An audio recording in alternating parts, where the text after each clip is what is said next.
I'd like to introduce Wendy from England, who has multiple sclerosis. Welcome, Wendy. Hello. Hello, everybody. Could you tell me when you first started noticing MS symptoms? Yes, I was only 22 years old, and I had a very strange start. My start was epilepsy. That's very unusual. So I was treated for that, and it had other bits and bobs with it. I had eye trouble, but that was just put down to, this bit of a neurological blip. So that was a long time ago now. So what happened then? Well, it was 7 years before the doctors finally agreed I might have got MS, because I had repeated optic neuritis. My balance was getting more and more poor. I had tremors, and I was developing some more of the more typical symptoms. The blip with epilepsy sort of self-corrected. Within about 18 months, I could stop taking the treatment. I used to take something for it that I forgot the name of. But yeah, I was very unwell. I didn't have grand mal seizures. I just had the petite mal seizures, where they call them absence seizures. But while they were happening, I was a major risk. How I didn't get run over, I don't know. My doctor was not at all helpful. He told me, "You're a student, lay off the drugs." Yeah. He just thought I was having tripping off my head moments. Not helpful. So he didn't treat me at all for a long time, and it was not until I was sick, when I was on a placement. I'm a retired occupational therapist. I was ill on the placement. I was taken to hospital, and I saw a neurologist whose specialism was epilepsy, and he got me wired up and said, "Yeah, you're certainly having seizures." So, strange way in. So how did it make you feel being diagnosed with MS? I was delighted, relief, because the 7 years I had all these mystery problems that to me were not such a mystery because of my training as an occupational therapist. I'd done the neurological part of the course, and we'd done endless case studies with MS because, it covers the mental health, the physical health, the social situation that might change. They were fantastic case studies, and I related to them a bit too much, really. I really did see myself and think, it's got to be this. It cannot be anything else. But the doctors for long enough told me, there's no such thing as singular sclerosis.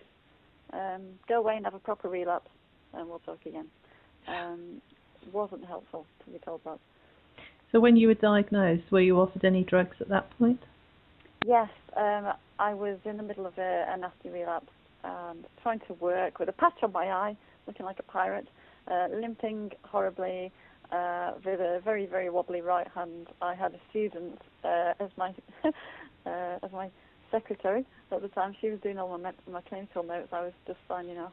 It was a neurologist who took the psychiatrist. I work in psychiatry, so I did. He took one look at me and said, "Wendy, you need to go to the hospital." And I was saying, "No, I'm fine." So when they finally did sort of name it and claim it, I was relieved. They tested me for lupus and thought it might be a brain tumour. And, I'd been down the really terrifying possibilities that neurology can throw at us. So MS seemed the better of a bad bunch. I was relieved. So what drugs were you offered at that time? Oh, the usual methylprednisolone, so a oral dose at that time. And a short, sharp shock got me back on my feet, and my balance evened out a bit, my vision recovering. So yeah, it did what it was supposed to do. At that time, when I relapsed, I was bad. When I was good, I was very, very good. When I was bad, I was horrid, a bit like the little girl who had a little curl in the middle of a forehead. So I carried on working, and I was really quite fit in between. So that was how it was at the beginning. So that was 2003. Right, okay. So what happened then with your MS story? What happened with the relief of being so happy? I think it was still a while before I wanted anything to do with other people with MS. Didn't want to go to the MS therapy centre. Certainly not. Didn't want to, really go online too much. Sort of kind of kept my distance and thought, well, look, this is something I'll definitely forget about when it's not stopping me in my tracks. When it is, I might have to think about it. So I did a lot of not thinking about it. When did you find LDN? Not for years later. Let me think what year it would have been. About 2005. Now, I had a baby in 2004, and 2005 I was breastfeeding, and I'd stopped. I was on Rebif by then. I'd obviously stopped Rebif, and yeah, friends had been talking to me about LDN for a long time, and skeptic me. Remember, I was a health professional. I'd been trained to be entirely skeptical of anything that hadn't been through double-blind clinical trials. I just thought, too good to be true. I'm glad it works for you. You know, whoop-de-doo, that's great. I had absolutely no intention of trying it for myself. And so that's how I felt about it for a long time, just seriously skeptical. No chance, there is no chance this could work. My friend who took it has primary progressive, and I just thought, his doctor took one look at him, thought, poor soul, there's nothing else, I'll throw this at him. So that was as far as I went along thinking about it. I didn't make any serious steps towards it until my little girl was at school, so I'd had some more nasty relapses in between. She was now settled in school. I could have, I guess, some time to get off the daily grind of the conveyor belt of I have to do this, I have to do that, I have to do that. For just a moment I could stop and think, Wendy, look after yourself now. Maybe that LDN might be the thing to think about. So that was when I got doing some serious reading, seriously considering. The penny finally dropped. What have you got to lose? And the answer was nothing. Nothing at all. I discovered that people took it alongside the Rebif, and I thought, right, that's what I'll do. I'll not stop my drugs, I'll just take everything all at the same time. It won't interfere, I'll just do it. And from day one, I was much better. And what was your MS like before you started the LDN? Lumpy and bumpy. As in symptom-wise at that time? Yeah. Quite violently unpredictable. When I did relapse, it was bad. I used to relapse about 3 times a year, and I'd need a course of steroids about half of that time. So at least, one course of steroids per year. My doctor was getting quite concerned that any more than one every other year they really don't like to do. When I did relapse, I'd land in hospital for a week. I had terrible relapses where my balance switched off, for example, and it took me the best part of a year to learn to walk again. I couldn't move my head without falling over at first, even, from a sitting position. So that was nasty. I'd just had some very awful relapses, and they stopped. They stopped overnight. I relapsed most heavily in odd years, even years. The 2008, that would be fine. 2007, terrible. 2009, terrible. Until I got onto the LDN. That knocked out the 2009 relapse. Didn't have that one. Skipped it completely. 2010, still fine. 2011, yeah, still fine. So I'm definitely very, very overdue a relapse that I haven't had. And it's fantastic. So what symptoms other than your relapses did you have all the time, or did they all go?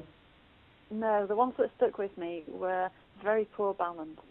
Was difficult. It made walking very difficult. I used to stick most of the time just to help me get a bit more feedback from the pavement. Quite numb in my feet, so being able to judge kind of whether I was floating along or hitting the pavement with each step was difficult. So the stick helped with that. Stairs were a nightmare. Avoided them as much as I possibly can. Sort of came up and down the stairs of my house once in the morning and once at night. So yeah, my balance was very, very bad indeed. Lots of pain. I used to take lots and lots of codeine. Now this was the other thing that had put me off starting on LDN. I thought, I can't live without codeine. I can't imagine my life without codeine. I used to be taking the 60 milligrams, biggest dose of codeine, and it wasn't until I really got my head around it that actually It can be compatible, as long as you leave a long enough window of time. Yeah, it will work. You can still take. Hang on, I'd lost you. I lost you at codeine. It just cut out altogether. Oh. So I'm going to have to take you back. I'm sorry. That's all right. Yeah. So if we start again. Yeah, I was probably waffling anyway. It was probably a good thing. Okay. Let's just do a little cut and paste. Yeah. Okay. So could you tell me what your symptoms were like before you started LDN? Painful. I was hit with fatigue a lot of the time, but pain was probably my most difficult symptom. I used to have abdominal spasms that would give me a great gym body. I'd look like I'd been doing sit-ups all night, but I'd also feel like I'd been doing sit-ups all night, which meant I couldn't bend in the middle when I got up. So I had these symptoms of pain in my core muscles, but also my arms and my legs. Often I couldn't write, I couldn't hold on to my pen. I had lots of neuro pain underneath my nails, fingernails and toenails. Felt like I'd got great wedges hammered under them. It was so bad that I just used to sit there biting on my fingers because that sort of intense stimulation could calm down the neuro pain a bit. I went down the route of gabapentin and pregabalin. They did not suit me one little bit. In fact, they made matters worse. So, yeah, I was struggling to manage my symptoms, to be honest. Mm-hmm. LDN made a difference to that overnight. Overnight, I had less pain. I got up feeling great, nowhere near as stiff as usual. And my vision was better. I could not believe it. I had 2 years previously to starting LDN, been blind in both eyes at the same time. Now, I'd never had optic neuritis in both eyes at the same time before, and that was scary. For 4 months, I could see nothing at all, not even any brightness, bright light awareness, nothing. My eyes were very numb. I couldn't tell if they were open or closed. Mm-hmm. And yeah, I really thought I might lose my vision this time. It was so different to the optic neuritis I'd had before. And I did recover some from that. I recovered as far as being partially sighted, and then I recovered a lot further. I've still got very impaired colour vision. I wear pink spectacles. The world is beautiful through rose-tinted spectacles to restore some of my red. My red has taken a real hammering, and the colours all make a lot more sense with a bit more red in there. So prescription pink specs are the way to go. But the first morning, I got up and I could see my garden. I struggled to see across the room, never mind into my garden. And I was so excited that, I was absolutely gobsmacked. My neurologist had told me LDN. She laughed and said, no more than a placebo. So I thought, great placebo effect, bring it on. I can see. That's not a placebo effect. The other weird effect I noticed the first morning was, instead of my right hand being a tight, spastic, curled up thing in my shoulder, as it used to be, and I used to have to wear splints in bed to try and prevent some of that, it felt comfortable. It could move. That was new. And it was slightly swollen. Once again, not a placebo effect. That had never happened before. The slight swelling went down after an hour, and I had a functional right hand. That didn't happen. It used to take me all day to get my right arm and hand functional again, and then I go to bed and it would get all tangled up all over again.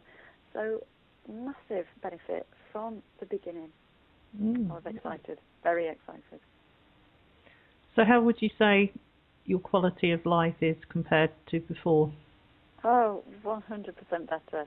I'm not 100% fixed. I don't think any of us really quite get there. I do have residual symptoms. Like this morning, I got up really quite stiff.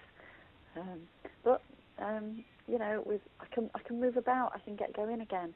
The pain used to be so bad, and the balance used to be so bad that would prevent me from being able to walk a little and get my muscles moving. So the LDN's given me more energy. I do still suffer from fatigue. I hit the 5 p.m. is my twilight zone. I really struggle to get through cooking tea for my little girl and holding the fort while my husband comes home. But other than that, my quality of life is fantastic. I can see better. I feel better because I'm not in pain. I move better because my spasticity is so reduced. I'm not dependent on heavy painkillers. In fact, my repeat prescription profile has completely changed. I used to be on probably 4 or 5 times as many baclofen per day. I'll take one at night now. I used to take them all through the day. I've noticed I'm wearing off. I'd have to keep topping up to be able to keep moving. So, yeah, I can't compare the me before and the me after. I'm a new person. Thank you. Fantastic. What would you say to other people who are thinking of trying LDN?